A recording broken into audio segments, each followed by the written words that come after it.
why voters should consider voting for you this election. Great. Hello, everyone. I'm happy to be sharing a stage with the candidates again today and to be speaking directly to the Quinte West community. I'll address one of the big questions right off the bat.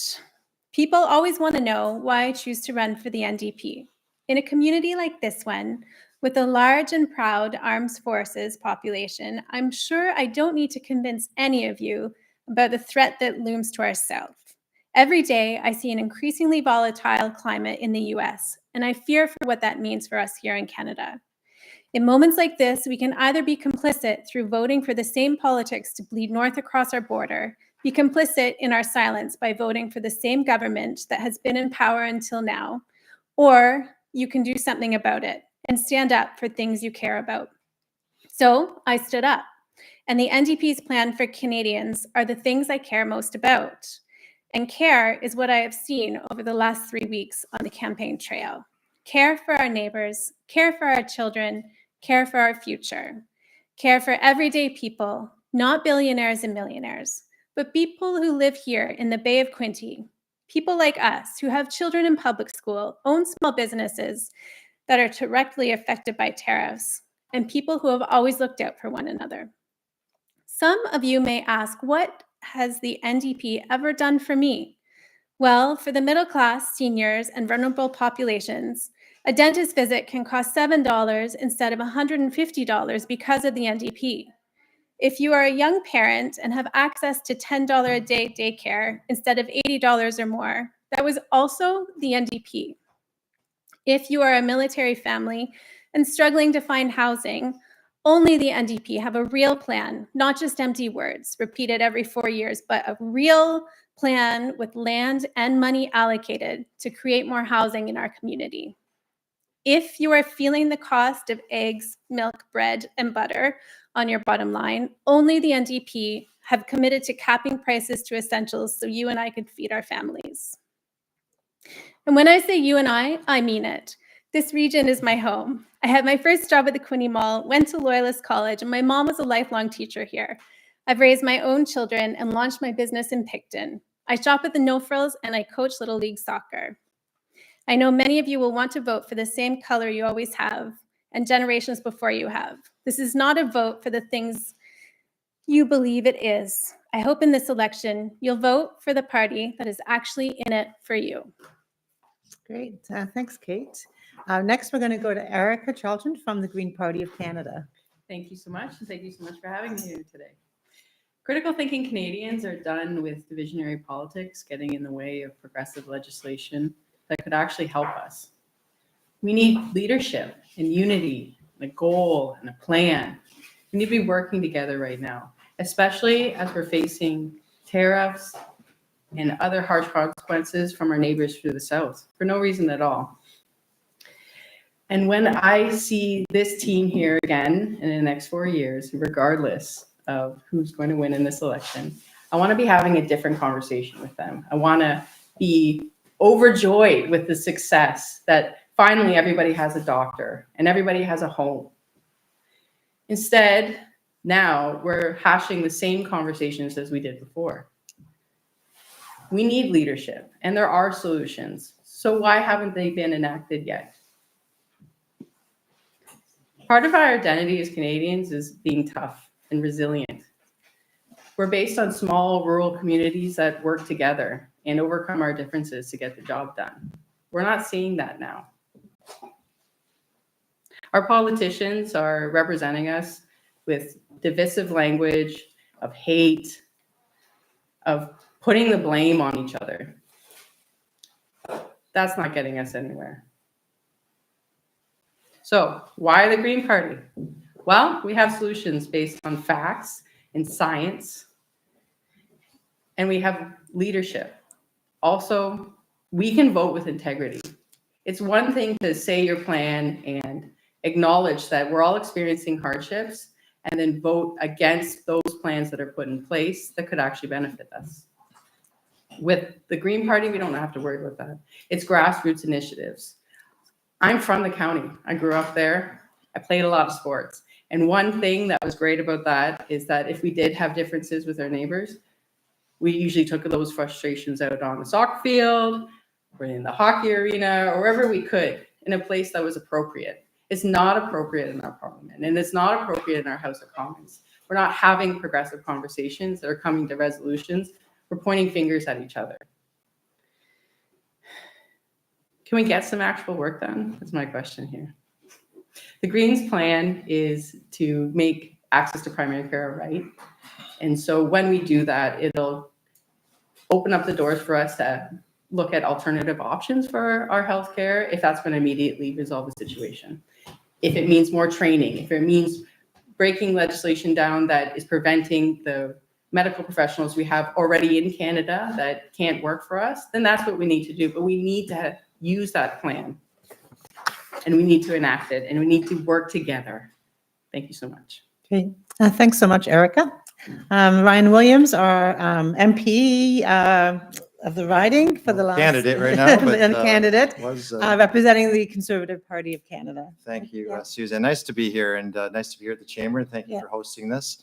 And to everyone out there, thank you for joining. It's a very important election. We call this a generational crossroads election. So important that everyone gets out and votes this election.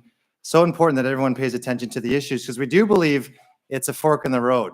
It's a really big, stark change and a big choice for Canadians. The one fork in the road is the existing government, and the same 10 years and next 4 years of the same plans. We call it a broken mirror with a new frame, and same MPs and same bureaucrats, or a new change, a change into a new horizon with a stark contrast of ideas. And I'm happy today to talk about what we're presenting for ideas in terms of a new Conservative government. The question of the ballot box is it time for change? And what we're going to look at is right away a 15% tax cut, income tax cuts across the board, which will save $1,800 per family. We're going to axe the tax for good. Everyone saw when they went to the pumps just how much money they actually did save by not having the carbon tax. I think the gas is at $1.10 today in Quinte West. And again, we know we have a prime minister now who wants to put carbon tax on the industrial base, and that's going to be in Kruger Paper. That's going to be in some of our bigger manufacturers, and they can't at this time afford any more carbon tax. We're going to axe it for good. We're going to cancel the planned electric car mandate. Not many people know that by 2035, Canadians are mandated right now to buy an electric car, not a gas, not a hybrid, an electric vehicle, which the average price is $72,000. We're going to make sure that's gone. We're going to get doctors. We have a great program called Blue Seal. We have 10,000 internationally trained doctors in Canada.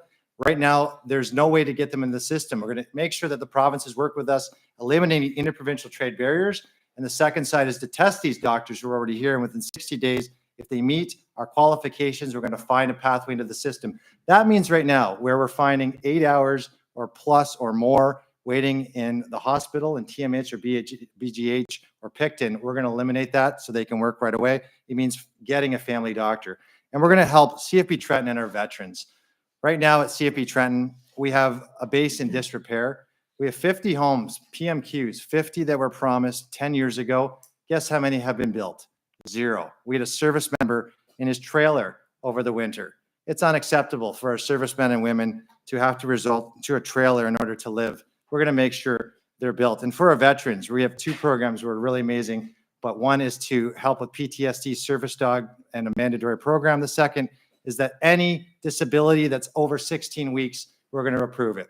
For all these things, I'll talk more later, but we're going to put Canada first, Canada always, Canada forever. Please vote Conservative. Okay, thank you, Ryan. And now we have Chris Malette, who is representing the Liberal Party of Canada. Thank you very much, and thank you to the Quinte West Chamber of Commerce for having us, and thank you everyone for tuning in. Some of you may know me from my 36-year career in local print journalism with the Intelligencer. Later, the Metroland Weekly's Belleville News, Quinte West News. We had a viable, thriving weekly newspaper here in Quinte West.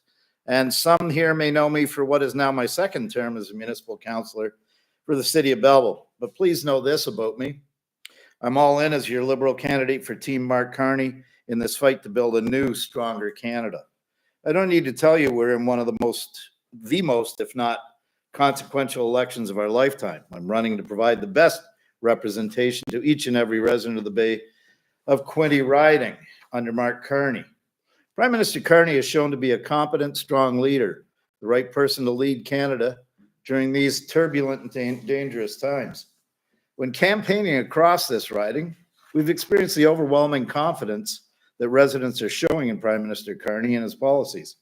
They've expressed to us the faith in the Prime Minister to be the best qualified person to rise up against the unprecedented economic challenges and the protection of our sovereignty as repeatedly threatened by US President Donald Trump.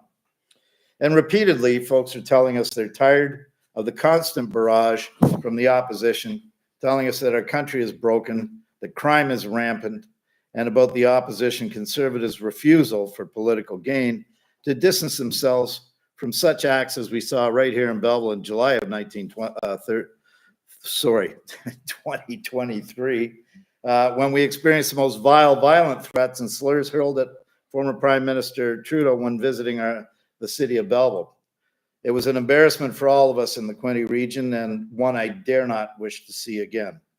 My journalistic background has given me a breadth of knowledge and understanding of the Bay of Quinte riding, having had the utmost privilege to deploy with the men and women of our Royal Canadian Air Force as a journalist to strife and famine-torn nations, such as Haiti, Somalia, Bosnia. I can tell you, I share the immense pride shown to our Maple Leaf and those who serve under it. I believe none of us want to hear the opposition party politicians tearing down our great nation simply to win votes. I'm all in it for this fight, and I'm the proud Liberal candidate in this election to keep Canada strong and to continue to build the strongest free nation in the world under the unwavering, strong, and meaningful leadership of Mark Carney. Thank you. Wonderful. Thank you, Chris. And thank you to all the candidates, on behalf of the Quinte West business community. Thanks for putting your names forward. As people have heard, you're all representing parties that have very different visions for our country. And the most important thing is that we have choice for the electorate. And so I thank you for putting your name forward. I know it's probably been a busy few weeks for you on the campaign trail, and you've got a little bit more to go. And, thanks for joining us so people can get to know you even a little bit more by the end of the afternoon today. We've got a few different areas that we're going to cover this afternoon. And the first section we're going to talk about is the economy. We know from polling that this is something that is important for all Canadians. And with what's going on south of the border, it certainly is front of our minds all the time. So the first question I have, and we're going to go to you first, Kate, on this one. Tariffs on Canadian exports will increase costs for Ontario manufacturers, reduce competitiveness, and potentially lead to job losses. The Belleville Quinte West CMA is listed as the most vulnerable across Canada to the impact of these tariffs on the U.S. If elected, can you give an example of a policy your party has proposed that would specifically reduce the burden of foreign tariffs and trade uncertainty on Canadian businesses, especially our manufacturers? Well, I'm a small business owner here in the community. I do home building and renovation, which means I am experiencing firsthand the tariffs that are impacting my bottom line. And I'm having conversations every day with my trades, trying to figure out how to pivot to make sure we can still have an income. We need government support here so we can keep feeding our families. The NDP has been a strong voice in bringing together all levels of government, businesses, and unions to develop a national strategy aimed at boosting critical domestic manufacturing and value-added processing of Canada's natural resources. We are ready to step in to preserve jobs, rescue manufacturing capacity, and help businesses find alternatives to layoffs as they retool and refocus on new markets and domestic customers. This could include support for businesses with strings attached, including requiring businesses to maintain jobs and do not boost executive compensation. The NDP is also going to invest in the public services, improving our infrastructure for our community and creating jobs. We are also committed to doing what we have always done, taking care of our workers. We're going to put in place emergency income supports, as was done during the COVID-19 pandemic, to help people, including seniors and people with disabilities. These supports will extend to the self-employed and small business owners. We're also going to make EI more accessible and increase payments so people can actually feed their families with it. Thank you. Chris, we're going to go to you next. Would you like me to repeat the question? No, I have it here in front of me. Thank you very much.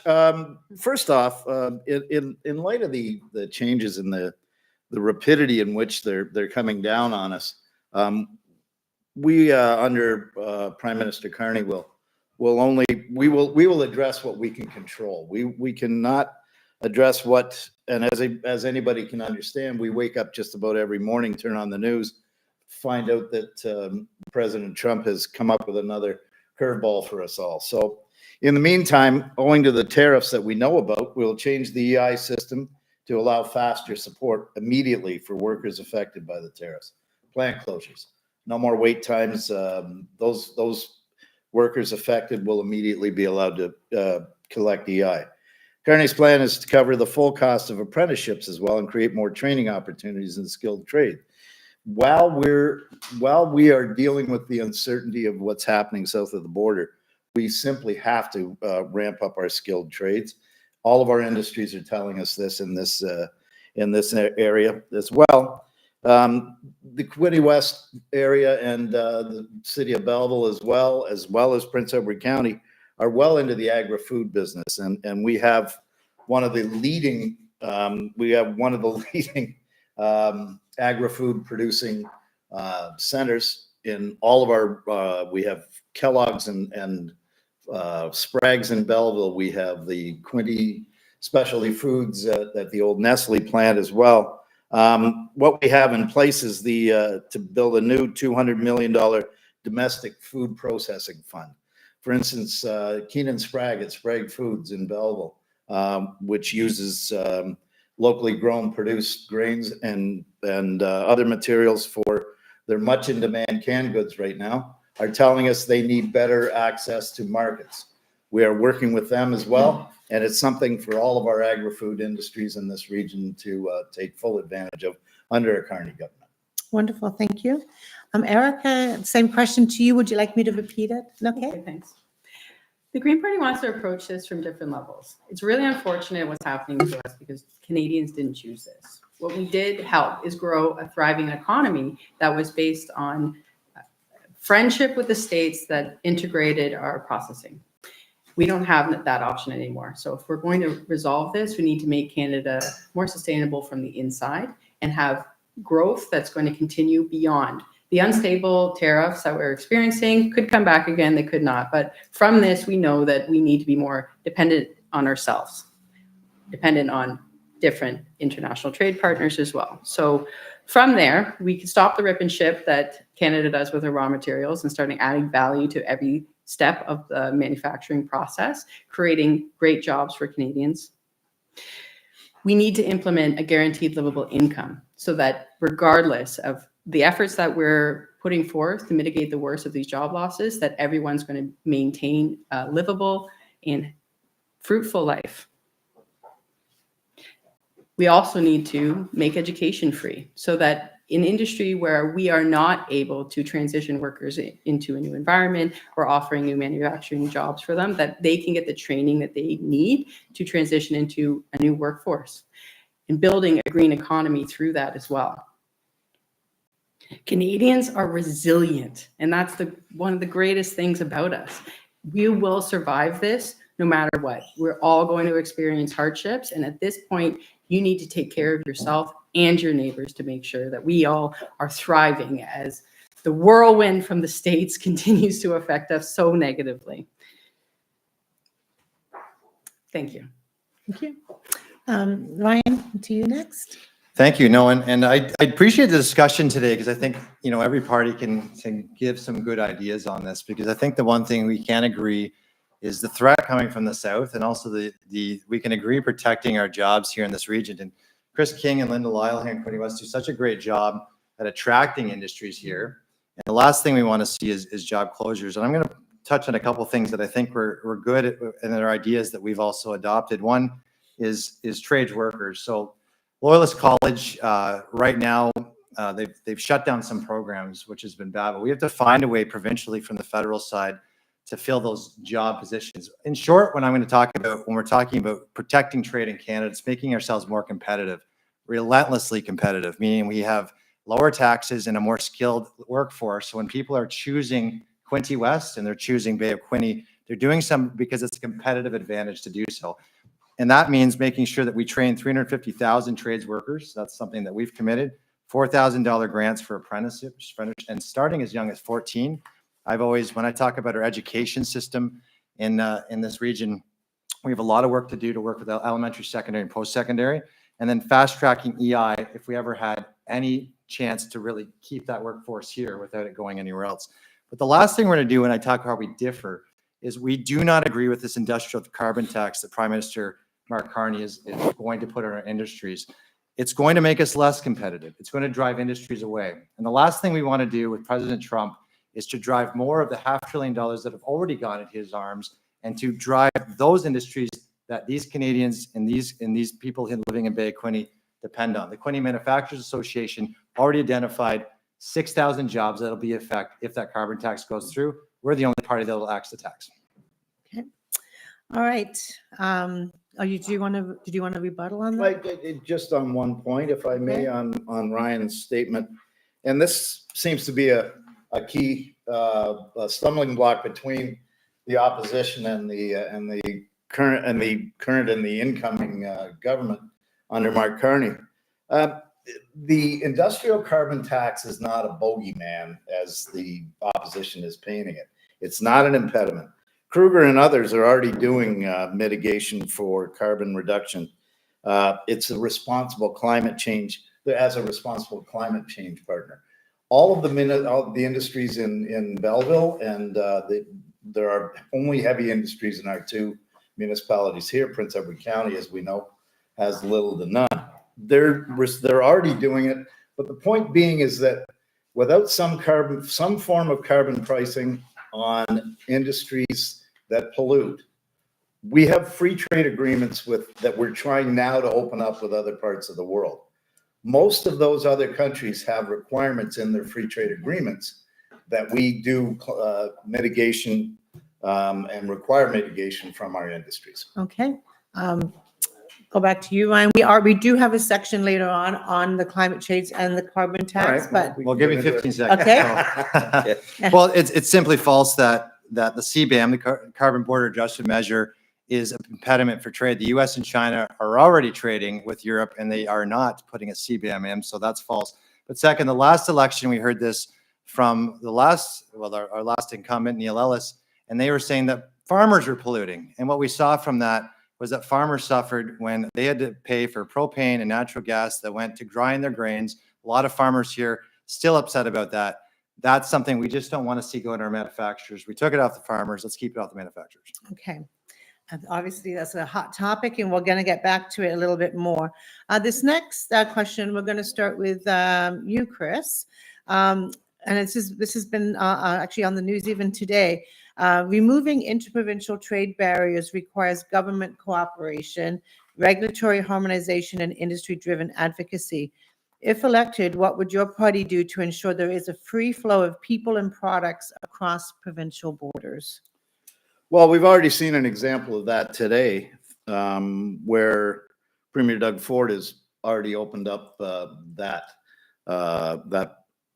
process, whereby we're going to lower any of those impediments to cross-border, provincial cross-border trade. Mark Carney is all in on getting consensus from all of our premiers, which is something that, is almost unheard of. But again, it's the kind of team building that Mark Carney is doing right now to bring all the premiers together, with, the odd exception out west who are reluctantly coming aboard. But, free trade with all provinces is by all means the only way we're going to become stronger. And it's happening now. I'm encouraged to see that, he's forged those good relationships with our provincial partners, and hopefully we'll continue to see that as a way forward. Okay. Erica, to you next. Thank you so much. We have an opportunity to grow a really robust economy within Canada by opening up interprovincial trade, making trade free between provinces. The best thing that the Green Party could offer to support that is a national power grid. If we're looking to adapt new green technology and open up trade, we want to make sure that we have the power to support that. And right now we don't. We don't even have enough power right now to support electric vehicles if we all wanted to get one at the moment. And that's a problem. We have great clean energy coming from multiple places within this country. And it would be amazing opportunity for us if we want to grow our manufacturing industry, if we want to expand our communities, that we have the power to support that. And I think that if we're going to prioritize making sure that we can ship and manufacture between provinces, that we are also able to support the growth of that economy as well. Thanks. Great, thank you. To you, Ryan. Yeah, we're going to make sure that the provinces follow through. There's a Canadian Free Trade Agreement. It's actually about this thick, of which the exemptions on the agreement are this thick. So there's the idea we've always had is that we're going to make sure that the provinces have to give a reason for an exemption.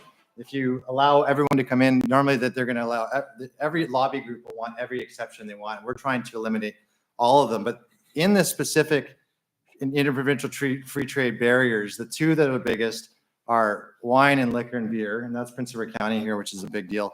But second is labor.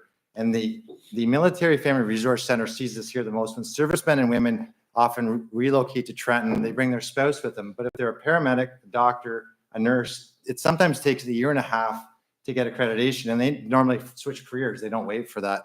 Alberta was the one who figured it out the most. They came up with two bills, one on standardization with the unions, and second with labor force accreditation. And what they did is they said a maximum of 30 days should go by to get that labor accreditation across provinces. So what we'll do is work with those provinces to ensure that they enact the same legislation as Alberta did.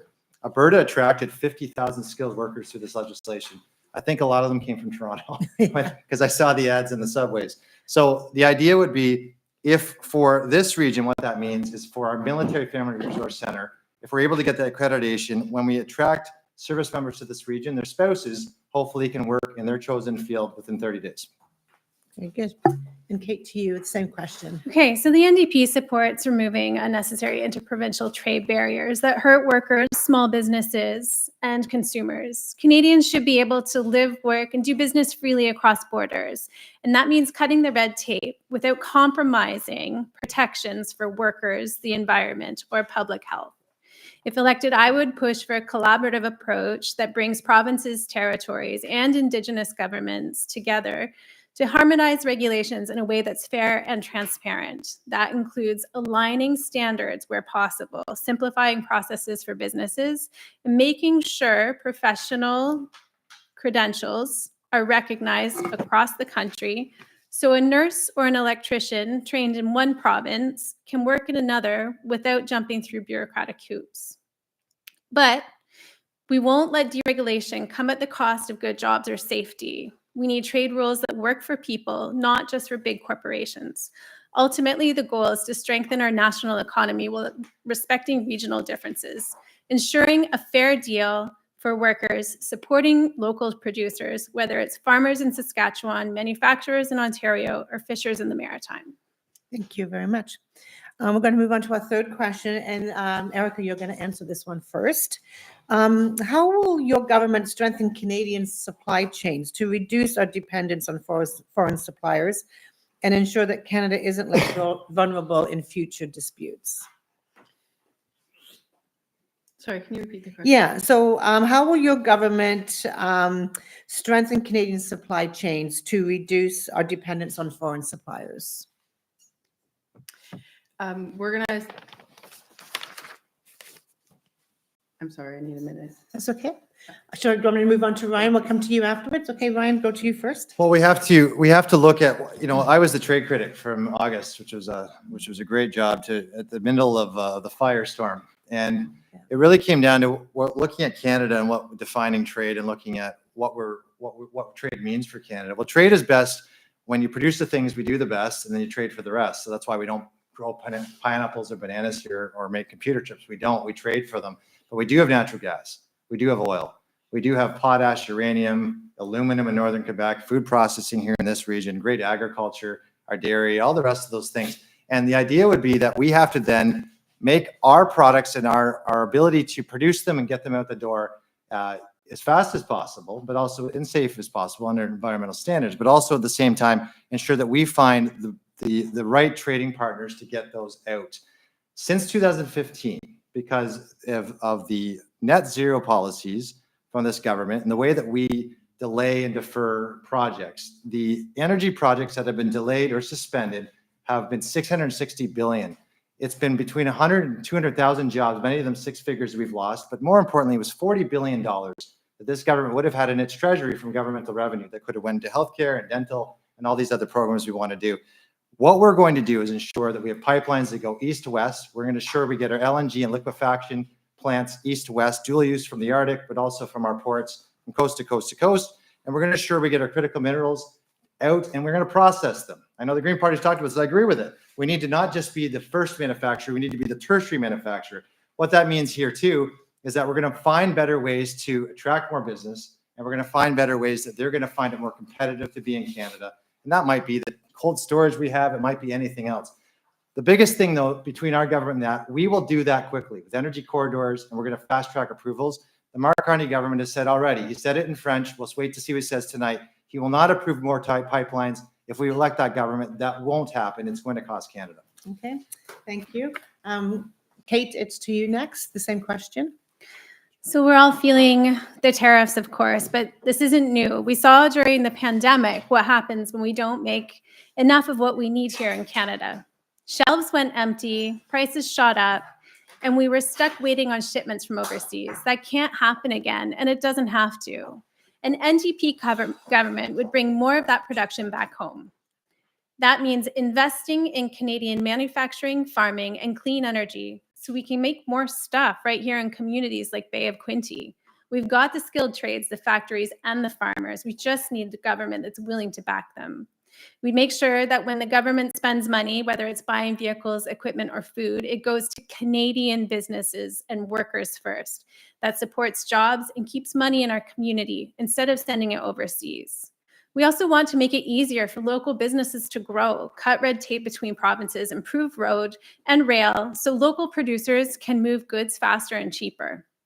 And finally, we'll stand up in trade deals to protect Canadian jobs and industries, not sell them out to big corporations. We need to be able to take care of ourselves when the world gets shaky. And the best way to do that is by building things at home and supporting the folks who do the work. Thank you very much. And Chris, to you. Thank you. We need to work in partnership with provinces, territories, and Indigenous peoples to decide on major projects of natural interest. We have an economic plan that places the environment and Indigenous rights at the forefront, and Pierre Poilievre does not.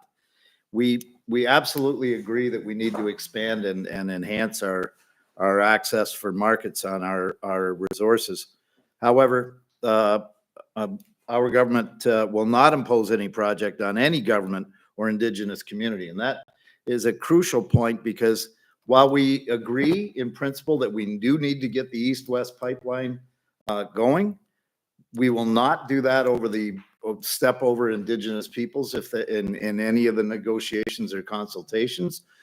And there's also the simple fact that Quebec up until now has been the impediment. They're starting to show some signs of coming to the table on that, but to absolutely say we will force a pipeline through regardless is not the way a Carney government will work. This plan will get major projects built in the energy and resource sector and attract more investment to Canada. Most importantly, it'll do it collaboratively. Thank you. Okay, great. I could jump in again. Okay. Do you want to rebuttal? Yes, that? yeah, Okay. please, thank you. Love the rebuttal. It's great. Okay. Well, first of all, Conservative government absolutely agrees with the environment. We just feel that there's better ways to do it. When we looked at our energy corridor, we're going to actually take a year to make sure the EAs are done at that time. But let's look at the facts of how long it takes to develop our critical minerals and energy right now. It's 15 years for a mine in Canada. 15 years. I met with Canadian Nickel not too long ago in Sudbury, and they wanted to do 2 plants, both a mine and then also a manufacturing plant. The return for ROI on that was only 5 years, but they couldn't get money from the bank because it's a 15-year regulatory process.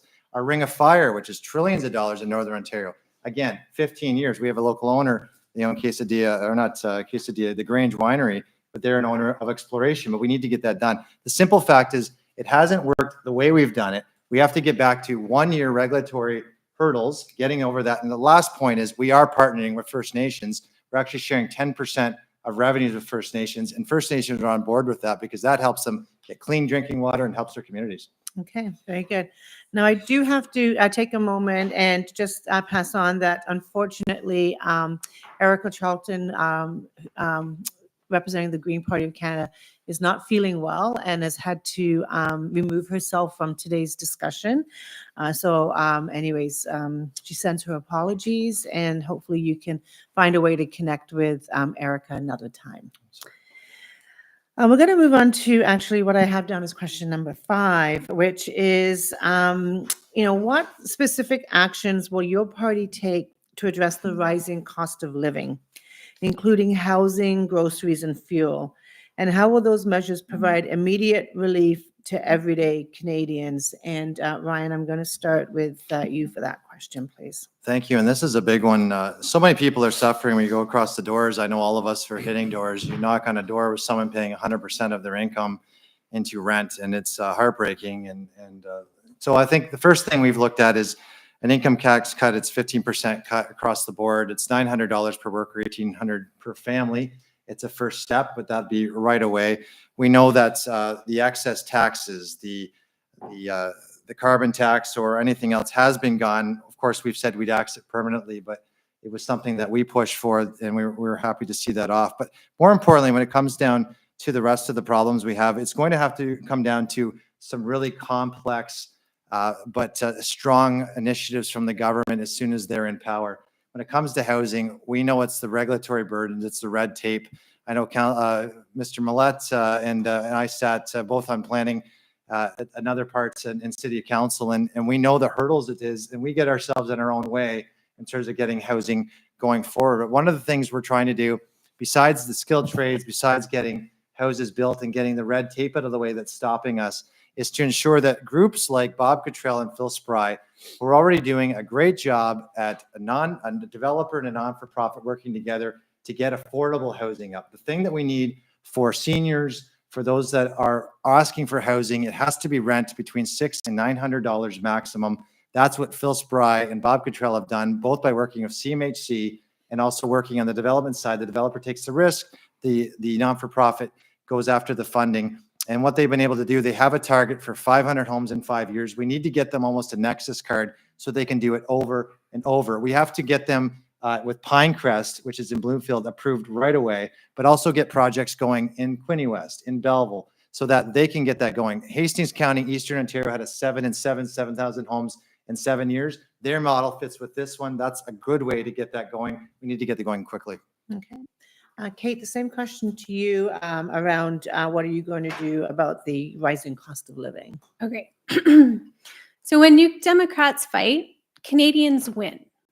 Since the last election, New Democrats used their power to help lower your monthly bills. We delivered on a national dental care program, which saves your family around $1,700 a year and gave 3.3 million people access to a dentist. We delivered on national pharmacare, which will make birth control and diabetes medication free for everyone. We delivered on a $500 million Canadian housing benefit that helped over 1.8 million people pay their rent or mortgage. But the costs keep going up, and the very richest few just keep getting richer.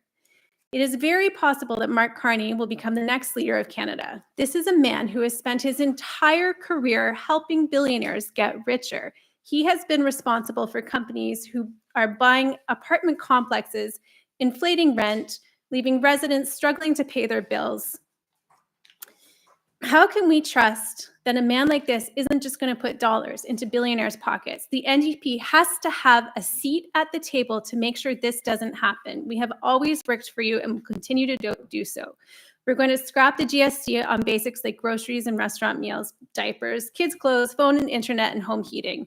Put a cap on basic essentials at the grocery store so everyone can put dinner on the table for less. We will fix Liberal failures to the National Dental Care Program so that millions more Canadians can qualify. We will make more life-changing drugs free. And we are committing to building more homes for people, working with provinces to implement rent control so no one suddenly finds themselves without a roof over their head. Thank you. Chris, the same question to you. Thank you very much. Well, of course, the Liberal Party already and the Liberal government already has a record of several accomplishments on this front, including $10 a day daycare funding to most provinces, those that don't already have it in place. Ontario received, for instance, $13.2 million from the federal government over 6 years. As well, Canada's government under Prime Minister Mark Carney is going to start building homes at a rate unseen since the Second World War, up to 500,000 new homes, including prefab homes, which are, it's a spectacularly successful way of building homes fast. Under the Canada Builds Homes program, providing as well over $25 billion in financing to innovative prefabricated home builders in Canada. But not only that, we're going to cut red tape, lowering the cost of home building, eliminating the goods and service tax for first-time home buyers on homes at or under $1 million. That can save families up to $50,000 on the cost of a home. Pierre Poilievre wants to cut policies that experts agree could build more homes, like the Housing Accelerator Fund, and let the market do the rest. That's not leadership, that's ideology. Mr. Poilievre has no record to stand on when it comes to this. When he was Stephen Harper's minister on the housing file, he oversaw the lowest amount of housing starts in the past decade. That's not a good record. In essence, we're hoping to make individual homeowners and young families' lives easier. Middle-class families will receive a tax cut to save $825 per year each. That tax cut could help a middle and low-income family save almost $412 in 2025. Okay, thank you. Thank you. You have a rebuttal? Yeah, I just want to point out that the Quinte Home Builders Association released stats last year, and actually the Bay of Quinte region built 100 less homes last year than the year before. That's when our population went up quite dramatically. So the record hasn't been great. Our point is we have to change tactics, which means really going after the red tape and bureaucracy. And like I said, Mr. Malette and I sat on planning, and we saw just how long it takes. You know, the biggest hurdle is that when it comes to planning and development, it can take 6-7 years to get a subdivision or a planning going. There were some that when I was on council are just starting. So we have to go back to how do we get rid of that red tape? I think it's going to be working with the provinces and the Planning Act and the official plan. I mean, we sat in city council, and the official plan can take 4 or 5 years to get developed. We have to work with the municipalities to really say, look, we need to get housing done now. The biggest thing when I walk around in a door knock is, there's so many places for housing. Maybe we start at the base and get those housing pieces done. Maybe that's something we can go. Thank you. Good. That would be good. We're actually now moving on to our next section, which is about taxation and incentives. And Kate, I'm going to go to you with this question first. Will your party commit to no new taxes on small business in the next mandate? And how do you plan to balance corporate taxation with economic growth? Well, both Mark Carney and Pierre Poilievre are planning on tax cuts for the wealthy, and you and your family will pay the price. Mark Carney has spent his entire career using tax havens to help his company avoid paying taxes, to help his clients avoid taxes. Tax breaks for the wealthy and tax hikes for you, that is the wrong approach. The NDP's focus is on a tax relief for you to make life more affordable, a middle-class tax cut, higher taxes for billionaires, no GST on diapers, home heating, and other essentials. We'll make the very wealthy pay more so we can invest in the services you and your family need. Okay, thank you. Chris, the same question to you. Quite simply and very briefly, to answer, it's a yes or no question, and yes. Tax release, the Carney government has already enacted a tax relief. In essence, in response to some of the uncertainty that's happening right now in the economy, for those businesses that deferred from no GST or HST limits from April 2nd to June 30th, providing $40 billion back to businesses in that time. That is again, as I said earlier, because we're dealing with such a volatile and changing climate, to make bold pronouncements now of what you're going to do over the next say year, 2 years, whatever. We're taking these relief measures as they come, as the challenges are faced with us. So a Mark Carney government is already doing action on that front and will continue to do more, adapting to the changes as they're needed. Okay, very good. And Ryan, the same question to you. Yeah, well, we're gonna commit for tax cuts for everyone eventually. We're starting with, of course, the 15%. But when it comes to businesses, to make ourselves more competitive, we have to look at tax reduction. And we've had Pierre Poilievre's introduced what he's calling the bring it home tax cut. And when it looks at you're balancing your economic plan, which also involves the invisible tax cut that we want to see, which is keeping inflation low.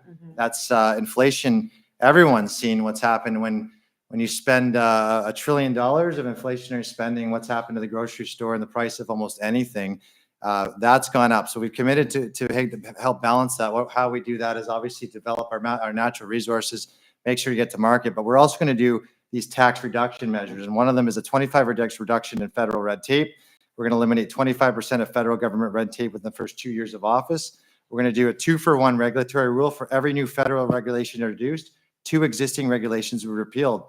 It's because we have regulatory accumulation. We have so much bureaucracy. The government hired 140,000 employees. My question always as a business person is how many managers and mid-managers and mid-managers do we have? The assistant to the assistant general manager, right? Working for the government. We have an administration cost offset. Any new administrative costs imposed by the government will be counterbalanced by cutting $2 in existing administrative expenses for every $1 added. And we're going to do annual verification by the Auditor General to ensure accountability and transparency.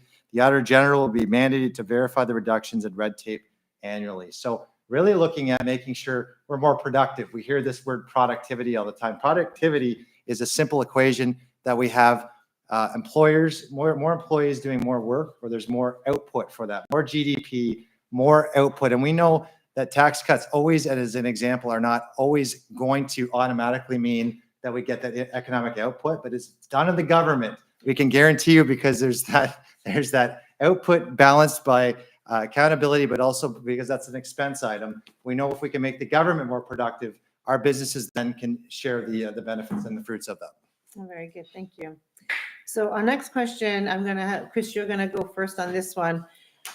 We talked about the increasing tax burdens on businesses, but there's also, along with that, is the rising cost of materials, insurance, and wages. Can you provide a specific policy that your party will implement to reduce the overall cost of doing business in communities like Quinte West? Well, we just spoke last question about what we're doing for tax relief, and again, it comes back to adopting policies that will adapt to the vagaries of what's happening to us and the challenges that are happening in the tariff war. We are introducing policies, or we've introduced policies to speed up relief for communities or businesses that are affected by closures, slowdowns in orders, that sort of thing. Any of the tariffs that are affecting them that might affect their bottom line, they can apply for tax relief in that respect, as well as EI for the workers. But again, we have to adapt in a control what we can control, if you will, and to set policies to reduce overall cost of doing business long term. The uncertainty is what's really rocking us at this point. So, same question to you. Looking at those other costs for businesses that they have, along with the tax burden, is materials, insurance, wages, all those things. It makes being a small business owner very challenging these days. What policy would your party have to help them with that? Well, I think no more taxes. Of course, businesses want to hear that. As a small business owner myself, for everyone, it was the carbon tax, and there was a time when there was a rebate or there wasn't. And for a lot of small businesses, that was the one complaint to our office that they weren't getting that done. Materials, it's inflation. Inflation affects everyone. It's not just small families, it's small businesses. The cost of everything went up over the last 5 years. And obviously getting inflation under control has to priority number one.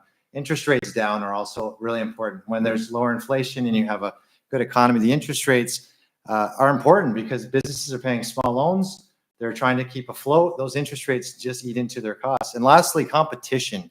So I've been a big advocate for competition it's cell phones, it's insurance, it's going to be, all these big conglomerates. And it's not, I know before McDougall gives me crap for that, it's not every small broker, it's the big companies, it's the Desjardins, and some of these other ones that have really conglomerated. We have to stop the mergers. The NDP and myself have been very agreeable into the fact that we have to stop the mergers of big corporate giants, because when you have mergers, you have less competition, which means the prices go automatically up and the wages for the workers go down. So if we want to keep, I know the wages was on there, we want wages to be higher in this region. And the reason, and the way to have wages higher is first to have the skill sets and the training, but second is to have businesses be profitable. Businesses don't mind paying good wages when they know that they're making money. At the end of the day, we have to make sure in this environment that we're helping as many people as possible make good wages. We have to make businesses more competitive.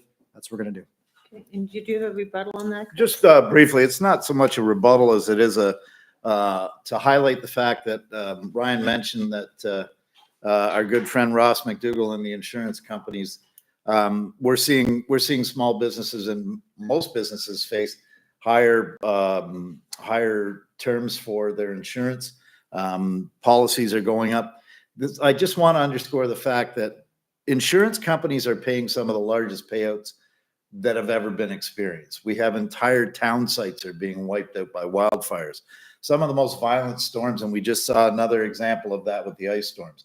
We have to pay serious attention to climate change, and the Carney government has serious remedies, not remedies, but means to address climate change. And we have to take it seriously.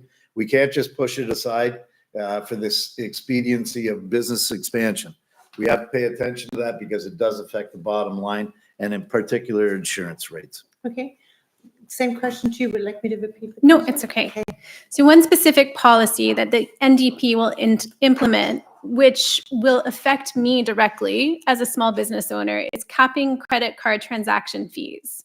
Every time someone walks in my door and uses their credit card, I lose money. Right now, those fees can eat up thousands of dollars a year for small businesses. Money that should be going back into hiring staff, paying decent wages, or keeping prices competitive.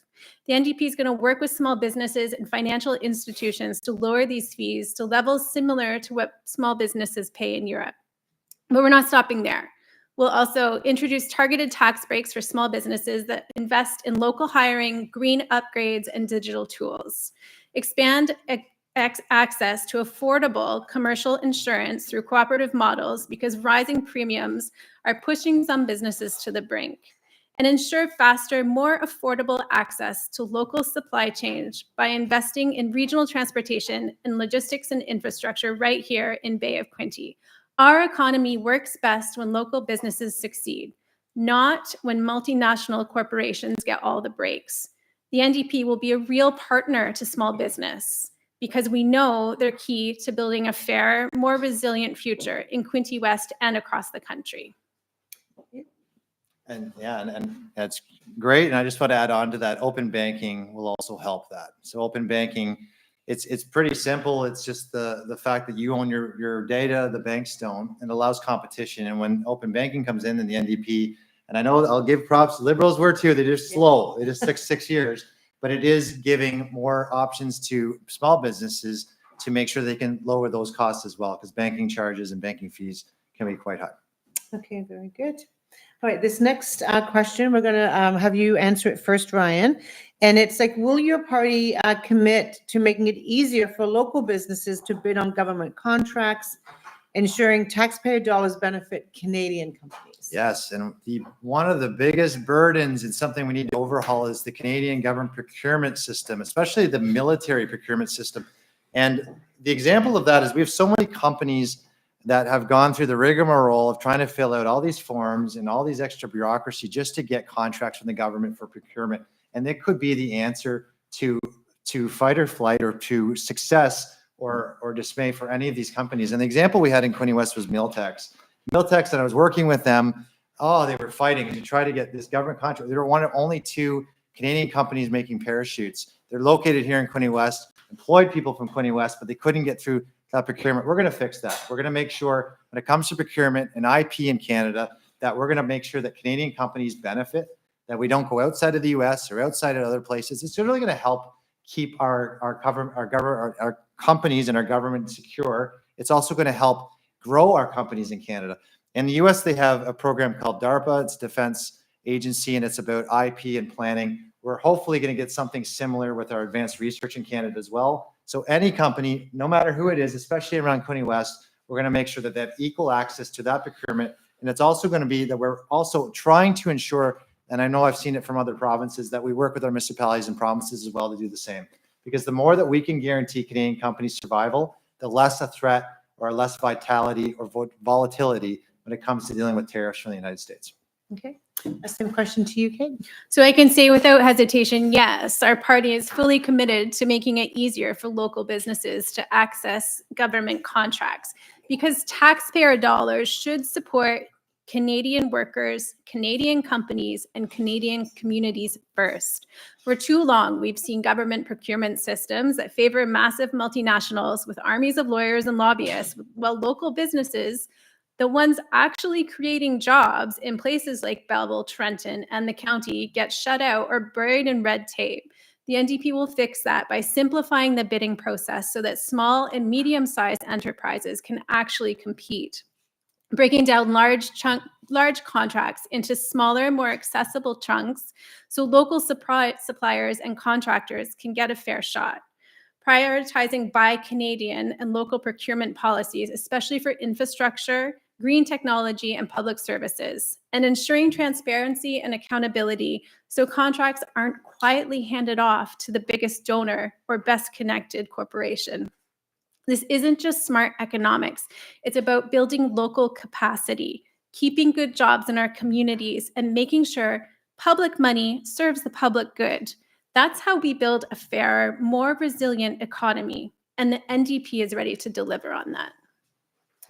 Chris, the same question to you. Quite simply, the answer to that is yes. And Mark Carney has just come out in the past few days to expand on a Liberal government plan to improve procurement processes to make sure we're investing in Canada and Canadian jobs, to ensure in particular the military is well equipped for decades to come. So as Ryan pointed out, it's a priority for government to make sure that, especially now that when investing and having procurement from south of the border where a lot of it was more readily available, we have to grow the industries now that we will need to rely on. But that won't slow us down in prioritizing Canadian industry and Canadian companies for procurement, for federal contracts at all levels will get priority. Thank you. Very good. Yep. On to our next section, which is housing, which I know has come up already and part of your answers because it is a big issue this election. Kate, we're going to start with you first. Housing continues to be top of mind. Amid this housing crisis, what can the federal government do to help with increasing supply issues across the housing continuum in Canada? If elected, what specific measures will your party focus on? So first and foremost, we'll treat housing as a human right, not a commodity. That starts with serious investment across the housing continuum. The NDP is ready to replace the expiring Liberal Housing Accelerator Fund with a permanent $16 billion national home strategy made up of the Canadian Homes Transfer and the Communities First Fund. This means 3 million new homes by 2030. This will give Bay of Quinte the tool to build homes faster, protect renters, and lower costs for families. I have built a career in the home building industry, so I know firsthand the red tape and permitting wait times before you can even break ground. The NDP is ready to cut the red tape so home building isn't delayed even before a shovel hits the ground. They are also ready to support building more modular homes. I know intimately the challenges that posed by building homes through our Canadian winters. Modular homes are built in a temperature-controlled factory, so there are no weather delays. They're then trucked to site and the home is assembled in a matter of days. After that, the electrical and plumbing is installed. This seamless approach means that there aren't several trades getting in each other's way, or delays waiting on one sub-trade to finish before another can start. If you've ever renovated or built, you know these problems can cause costly delays. I work with skilled tradesmen every day who are underemployed thanks to threats of tariffs on our economy. They are eager to get back to work so they can continue to feed their families and pay their bills. Our government needs to cut the red tape so homes can be built faster, which the NDP is prepared to do, and it has to invest in building affordable homes.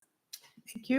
Chris, same question to you. Thank you. And as I had said earlier, Mark Carney-led Liberal government will double the pace of construction to almost 500,000 new homes a year with a housing plan that will create Build Canada Homes, a new federal government initiative to get back into the business of home building, as we saw after the Second World War, and make the housing market work better by catalyzing private capital, for instance, cutting red tape, and lowering the cost of home building. We will eliminate the goods and services tax for first-time home buyers on homes at or under $1 million, saving families, again, up to $50,000.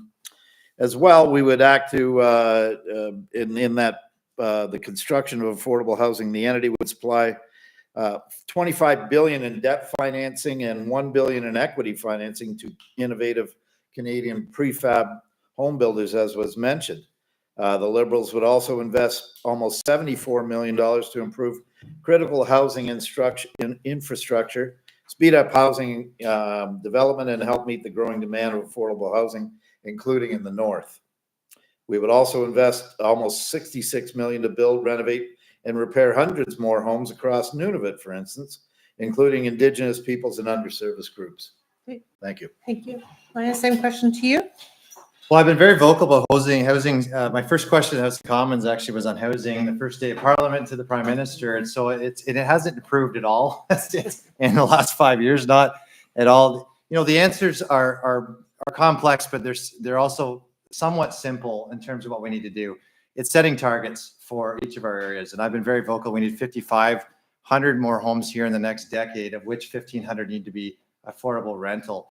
But that means you can set a target and it's there, and it's all nice to hear that Mr. Carney wants to build 500,000 homes, but there's all of this stuff in between, which is the zoning, it's the permits, it's the bylaws, it's the Provincial Planning Act and the official plan. So we have to be more realistic about what that is. And when we talk to the Quinte home builders, that's the group we want building the homes. We don't want a foreign company building homes somewhere else and bringing them in. We want our Quinte home builders because they have the skills, the talent, and they're the one providing the workforce. They provide something around over $30 million a year just in wages and economic activity. Why would we take that away for some obscure building department, or God forbid the government? That's the worst 9 words in the English ladies. I'm from the government. I'm here to help.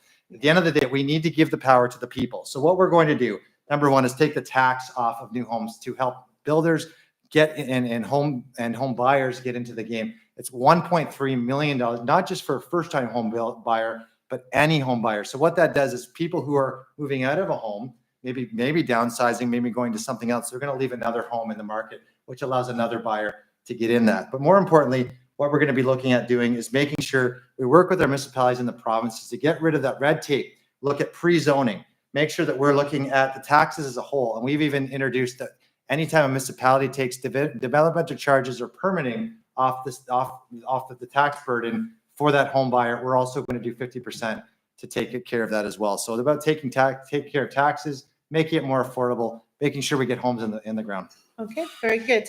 We're going to now move on to social issues. And Chris, we're going to start with you for this question.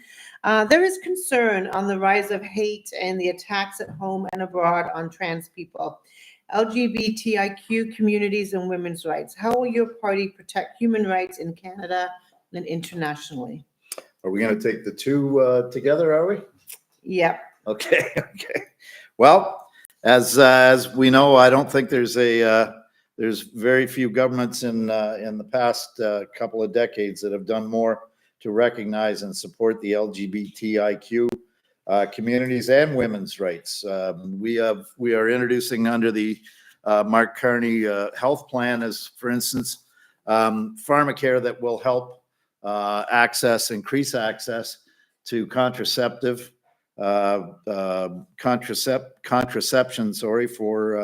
for women, as well as in Ontario, on the mental health crisis front. Ontario received $3.1 billion in funding to help build and finance some of the health hubs that we're seeing now, including the one that's in Belleville that is going to look after hopefully some of the needs of the unhoused and the people fighting addictions in our community. And make no mistake, while the hub itself is in the city of Belleville, it's servicing this entire Bay of Quinte region. We have a by name list. I know this because I'm the chair of the Community and Human Services Committee for Hastings County right now. We have a by name list that we have spoken with the unhoused and the folks in that world, including the people with opioid addictions, of 185 to 230 people at any given time. We expect that number to double by 2028. And to do that, we need all levels of government, including the federal government, to support the health hub that we have going in Belleville. Okay, so the same question to you. We are talking about the rise of hate and also mental health and addictions as well. Thank you, Suzanne. And I want to make this very clear. I'm a big supporter, as was I when I was MP, of the LGBTQ community, because I believe in freedom. I believe everyone in this country should be treated with dignity and respect, no matter where you're from, what color you are, what language you speak, who you're married to, or even if you pray on Saturday, Sunday, or not at all. I think we have to remember that as Canadian citizens, we have to respect one another. We all have the ability to voice our opinion, the right to assembly, the right to protest. We do not have the right to hurt or to hate one another. And that's something that has to be made very clear. It's not just the trans community and LGBTQ community, even our Jewish citizens, many of them in this riding are really hurting. And I know also those of Palestinian descent who have gone through turmoil. We have tremendous dissent and turmoil across the world. And what's really been great about Canada is we are a mosaic of different cultures and identity. And we've been that experiment that's really worked in Canada, where we have cultures living together and getting along together and being a beacon for the world. So I think that's really important. Number two, for mental health crisis in our community, we know it's been ground central in Belleville, but not one riding or community in this area is spared.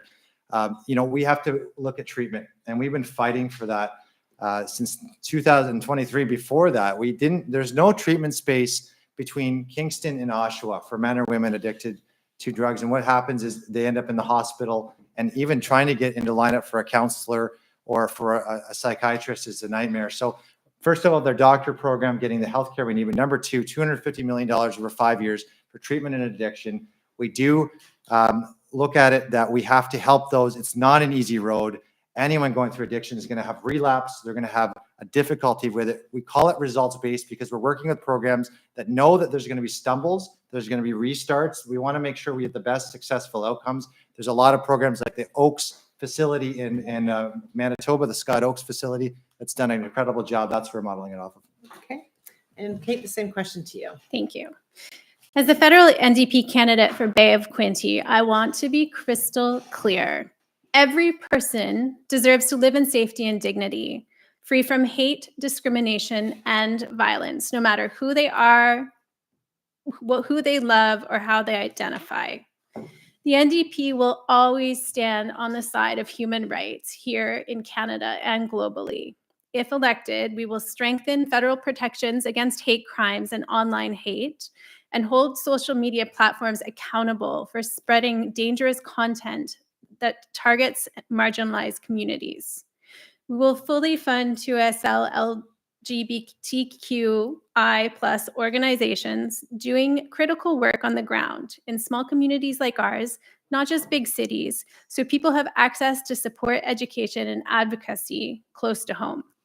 We will defend and expand gender-affirming healthcare across Canada and make sure it's covered under public healthcare, because no one should have to fight for access to care that affirms who they are. We will champion sexual and reproductive rights, including access to abortion, push back hard against any efforts to roll back human rights, full stop. And internationally, we will restore Canada's role as a defender of human rights and gender equality by funding grassroots movements, defending LGBTQ plus refugees, and speaking out against governments that violates these rights. On the topic of mental health, NDP believes that mental health is healthcare, full stop. That's why, if elected, we will bring mental health and addiction services into our public healthcare system, fully funded, universal, and accessible. No more people being told they have to wait months for help or pay out of pocket to see a therapist. Great, thank you very much. We are running low on time, so we're going to move ahead into the section we'd set aside about the climate and carbon tax. And a lot of this has been covered already in your earlier comments.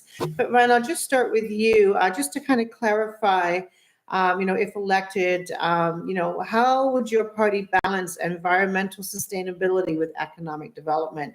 And will your party introduce any new regulations that businesses should prepare for?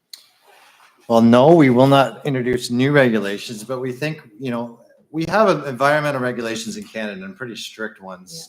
When we look at, and any home builder or anyone who does development knows that we have to go through environmental assessments. The cities themselves, sometimes it takes up to 4 years for industrial lands. There's always the ability there in the laws to make sure that we're looking after our land. And our big focus is to ensure that we clean up our lakes and our rivers and make sure that we're looking after our pollution as a whole across the country. At the same time, you have to balance that with what Canada can do for the world. I always look at it as if, back in the 70s, you used to have airplanes and they have a smoking and no smoking section on the same airplane. And Canada, in a lot of ways, when its number one export to China is coal, and they're turning around and burning that coal in coal plants to produce steel that, is a lot cheaper than the steel we have. We're not really doing any favors in that plane when there's a smoking and non-smoking section. Our main goal right now is to develop our clean LNG. And the story I always tell was when I was younger, I remember and I'll give credit to the Ontario Liberal government at the time, eliminated coal-powered power plants in Ontario. And I remember waking up in the morning, we had smog advisory or an air quality warning in the morning. We don't have them anymore. And the reason for that, in part, I believe, is because we got rid of those coal-powered burning plants and replaced them with LNG, liquid natural gas. And that's what we want to do for the world. We have the second biggest supply in the whole planet. And what we can do with that supply is employ thousands, hundreds of thousands of Canadians, and also provide that liquid natural gas that Germany's asked for, to be non-reliant on Russia anymore, that Japan's asked for, that South Korea's asked for, and other countries that would provide good revenue that ends up being good taxes that pay for good social programs, but also provide good jobs, but also, more importantly, provide environmental relief for the world. If we reduce all emissions in Canada, that would be a reduction of the world of 1.8% of all the emissions. Versus if we reduced even 10% of emissions from China and India, it would be more than 10% of emissions across the world. So that's what we're looking for. Getting rid of that smoking section in the airplane, as they did years ago, we think we can do that and make Canada prosperous at the same time. Okay, thank you. Kate, same question to you. So in the Bay of Quinte, our local economy is deeply tied to both the land and the water. From agriculture and manufacturing to tourism and small business, we rely on a healthy environment and a strong economy. And the truth is, we can't have one without the other. The NDP is going to work with industries, Indigenous communities, and workers so businesses have the clarity they need to plan and grow responsibly. We will introduce stronger protections for clean air, water, and biodiversity because we all have a stake in protecting the natural beauty and resources this region has for future generations. The NDP believes the future of economic development is environmental sustainability, and we're ready to lead with a plan that supports both the people and the planet. Here's how we'll strike that balance. We'll invest in a low-carbon economy by supporting clean energy, building retrofits, and green manufacturing, creating thousands of good-paying jobs right in the skilled trades and supply chains, including right here in the Bay of Quinte. We'll support small and medium-sized businesses through the transition with grants, tax credits, and low-interest loans to help them reduce emissions, adopt greener practices, and become more energy efficient. We'll ensure fair regulations, ones that are predictable, science-based, and developed in consultation. What we won't do is let big polluters off the hook while asking working people and small businesses to pay the price, which is exactly what's been happening under Liberal and Conservative governments. The NDP believes we can create jobs, grow our economy, and fight climate crisis at the same time. And we'll do it by putting local communities like the Bay of Quinte at the center of the solution. Thank you very much. And Chris, now to you, the same question. Thank you. Pierre Poilievre wants you to believe we have to choose between growing the economy and fighting climate change. We have a plan to do both. We need a climate policy that's unifying, credible, and predictable in order to meet our objectives to reduce emissions, drive investment, and build a future-looking economy. Strongest economy in the G7 under Mark Carney. Billions of dollars of investment are on the table right now. Our plan removes the consumer carbon tax while rewarding people for making greener choices. The fact is, big polluters are profiting from their actions, and Canadians are paying the price. Our plan will provide real incentives for Canadian households on things like homes and retrofits, transportation, electric vehicles. But Ryan raised the point about China, the smoking section, using the analogy of a smoking section on an airliner. And China, India, the others. This isn't about whataboutism. What we should be able to pollute because the other guys are polluting, that sort of thing. And LNG, by the way, as a remedy for some of this, for the coal, LNG is also liquid natural gas is also a major carbon contributor. In Korea, Ryan and we traveled to Korea as a delegation for our twin city. We noticed that the air quality there was horrible. Again, that's a result of coal burning gone awry there. Globally, 40% of new energy sources are renewables, in particular solar. So the rest of the world is moving in this direction, and we're going to advance policies that will both provide for equitable industrial growth, but also responsible stewardship of the environment and reduction of carbon. Very good. Do you get a quick rebuttal? Well, just a quick rebuttal. The best economy is not correct. When you take GDP per capita, we're actually last. And the reason for that is, well, Mark Carney and Justin Trudeau promised what was called a green economy, but it never occurred. It was the same as Kathleen Wynne and Dalton McGuinness, who said we'd have a green economy with Samsung and they'd build all these windmills. Well, they didn't build any windmills, and the ones we had in the county were eventually removed. And when it came, yeah. But at the same time, the green economy is LNG, like it or not. And when we did go to South Korea, they burned their garbage there. I remember picking up water, and it was all plastic in plastic. I mean, the best thing what we're saying with trade, South Korea does want our natural gas, and we couldn't even see down a mountain when we were there because of the pollution. South Korea is an example exactly of a nation that wants to do business with us, has great potential. When we were there, I'm going to say this for trade, when we were in South Korea, we sat with the consulate. And at that time, I identified we were doing so little trade. South Korea, especially with their connection to this region, can do so great for Canada, but so good for this area as well. Well, that's it. It's hard to believe, but that's our last question. Wow, We ran out of time. We've saved some others. Stop me in the back one. It was a great discussion. We are now going to give you guys a couple of minutes to present your closing remarks and make your last appeal out to voters as to why they should vote for you. And we're going to go in the opposite direction. So, Chris, we're actually going to start with you for closing comments. All right. Well, thank you very much to the Chamber of Commerce for hosting this discussion again this afternoon. Thank you. We're blessed to live in one of the greatest countries on the planet. Canada is the most admired, one of the most progressive and prosperous countries in the world. We live in a time of immense challenges, however. Through that fire, we are forging an opportunity to build one of the strongest, most free and caring nations which is bestowed with natural riches, resources, and a nation story like no other. Under the leadership of Mark Carney, we'll face those challenges, including tariffs, housing, climate change, building new infrastructure, healthcare, and among others, and not the least of which, strengthening our military. Now is not the time to tear it all down with three-word slogans and bumper sticker populist politics.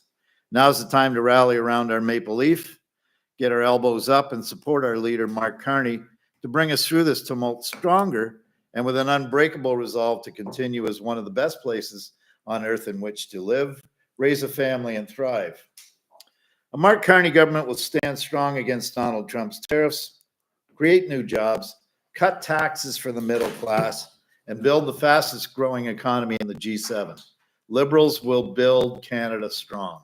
I respectfully request your support April 28th, and I urge you all to please get out and vote and cast that vote for Team Mark Carney and Chris Malette, your trusted Liberal candidate. Elbows up. Oh, P.S. Neil Young supports Mark Carney and the Liberal Party. Keep on rocking in the free world. Thank you, Chris. Now, Ryan, to you for your closing comments. I'm just going to note when Chris said no three-word slogans, he did use elbows up. So I don't know what. Two. I guess two-word slogans are okay. Take it up with Mike Myers. My pleasure to be here. It's been my pleasure to be the Member of Parliament for the last 3.5 years. You know, it's quite a privilege to walk into that place, and you're representing the people, like the House of Commons, your House of the Common People. And when we look at what's happening, we can all agree we live in the greatest country in the world and the greatest planet. It's amazing to wear this flag and represent this country, and we know the potential. We all know it. But the question of the ballot box is a very simple one. Is it time for change? Is it time for change? We've had 10 years where this government has thrown almost everything at every issue. They've gone through, whether it's been housing or our military or infrastructure, whether it's been our natural resources or net zero, they've tried these policies. And the simple fact remains, we are dead last in the G7 when it comes to GDP per capita. Our businesses, our people are all suffering. So we have a new plan, a new government that's coming in with new ideas, new MPs, and is going to look at how we approach all these issues a lot differently. And we've had a lot of time to spend on it. Pierre Poilievre is a very smart man with a lot of good policy. And tonight and tomorrow night, you're going to see him in a debate, tonight in French, tomorrow in English, where he's going to present more of those policies to the public. Well, this is what I commit to you. I commit to work extremely hard. I commit to put all the energy into this region that I love, that I've been a part of for so many years, to ensure that our people here are taken care of. That no matter who you are, whether you're a small business owner or a parent or a student, that we're going to represent you and make sure that your life's going to get better. We're going to look at your taxes. We're going to make sure we fix the housing. We're going to make sure you don't have an electric vehicle mandate where you have to go and pick a car up because the government says it's going to. We're going to make sure if you're a Quinte home builder that we make sure that we reduce the taxes so you can go out and build homes. More importantly, reduce the taxes if you're buying a home so you can afford a home. But more importantly, for our most marginalized, we want to make sure that we're here for you, to make sure that you can make better wage, keep your job, make sure that we get better jobs, that we can get great education so you can get the job you always wanted, and you can retire with more money in your pocket. If you like all of that and you want change, please vote Conservative. Thank you. Okay, thank you. And Kate, you get the last word tonight. All right. Well, I'd like to start by thanking the Chamber who organized this important event and everyone who is watching and will watch in the days to come. I hope that this debate has shown you how truly different the party stances are on the issues that matter to you. I know all of us are worried about a Poilievre government. I know that many of you are thinking of strategic voting and worried about vote splitting. Because of this, some of you have gone so far as to tell me and other NDP candidates to step down. I will reiterate from last night, this is a dangerous precedent to set.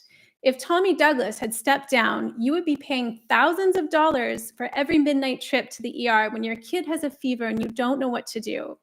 If everyone told Jack to step down too, and now we all wonder what our country would have looked like if he was still around. So let me say this, the erasure of the left is not an option. I will not stand down, and neither should you. If you are thinking of voting blue, take a look at the things that have actually made a difference in your life lately. Unless your annual paycheck has more than 6 figures in it, the money in your pocket is because of the NDP. If you're worried about Trump, if you've said elbows up or Canada is not for sale or put Canada first, voting for the Conservatives in this election will do exactly the opposite. If you're strategically voting Liberal, you are voting for a right of center government. You will not get the same representation. You will if you vote for the NDP. This will not stop a palliative government. Polls show that if the election was held today, the Liberals would win a majority government. The work is done, which means you now have the opportunity here in the Bay of Quinte. You have an opportunity to vote for someone who knows this community, who is from this community, and who cares about this community. To vote for someone you can sit down at the kitchen table with, have a beer, and real conversation. And on April 28th, I hope you do exactly that. Thank you. Thank you to all of our candidates. Everyone's looking at, it was great. You are all wonderful. You've all done a great job of getting your party platforms across, which is the purpose of this afternoon. It's unfortunate that Erica had to leave, but I know that if anybody wants to get in touch with her, I know she's got volunteers that would be happy to talk to you about the policies of the Green Party of Canada.